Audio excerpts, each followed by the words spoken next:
Je n'ai pas pour habitude de prendre une vie, mais quand je le fais, je le cuisine toujours en papillote pour accompagner une bonne bouteille de Chianti.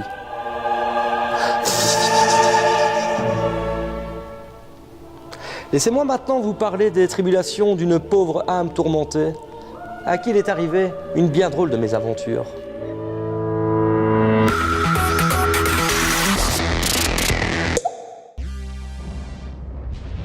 Avec Manon 2, les enfants terribles de Rockstar frappent fort, très fort, et assènent un coup fatal à tout ce qu'il restait de beau, d'innocent et de pur dans les cœurs nobles et les esprits restés sains des gamers du monde entier.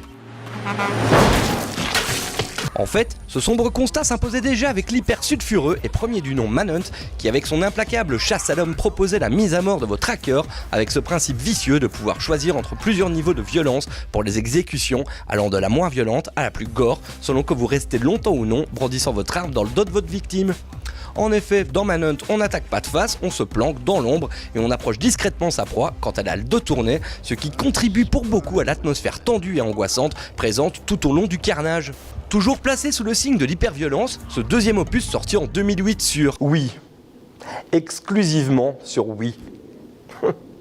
Cette console familiale pour mamie et papy, qui accueille le jeu le plus gore de l'histoire des jeux vidéo. Pourquoi pas ?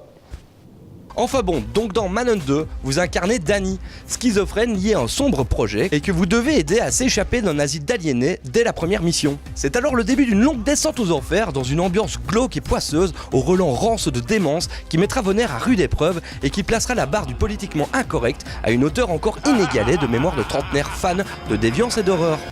Le pinacle du sordide étant probablement atteint lors d'une visite dans une maison abandonnée abritant une pièce cachée sous des escaliers où traînent matelas et jouets à bascule en bois. Autant dire qu'on ne met pas longtemps à devenir pâle en captant qu'on vient de se faufiler dans la cage d'un pédophile. Ambiance les amis, n'est-ce pas? Les pédophiles, ça n'existe pas. Allez, on efface ce vilain traumatisme et on lance la machine Super Karaoke Rainbow. C'est parti.